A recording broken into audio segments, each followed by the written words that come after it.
A nivell de desenvolupament del que hem fet tecnològicament amb els programes ha sigut poder gestionar bé tota aquesta informació dels diagnòstics dels pacients perquè el professional ho tingui d'una manera àgil a l'aplicació, doncs fent una integració amb tots els resultats de laboratori, amb l'HC3. El que intentàvem és que el professional no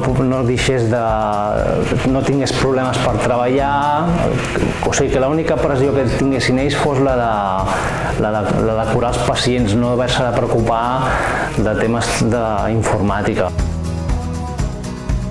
De cop ens ha vingut una onada molt gran d'usuaris que havien de començar a treballar i hem tingut que preparar tota la infraestructura de comunicacions i la infraestructura de servidors.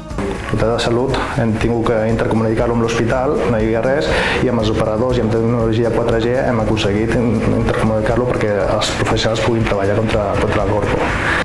És complicat veure els companys, sobretot la gent de suport, que s'atavia amb les mascaretes, amb els guants, amb les bates i ha de sortir a zones de l'hospital a fer coses in situ i es veu en goig, no? El problema aquest de que pots contagiar-te. Sense anar més lluny, jo m'he contagiat i vaig agafar pneumònia i vaig haver d'estar ingressat uns dies aquí a l'hospital. Hem fet un gran equip i tots hem donat el 200% per poder gestionar aquesta situació.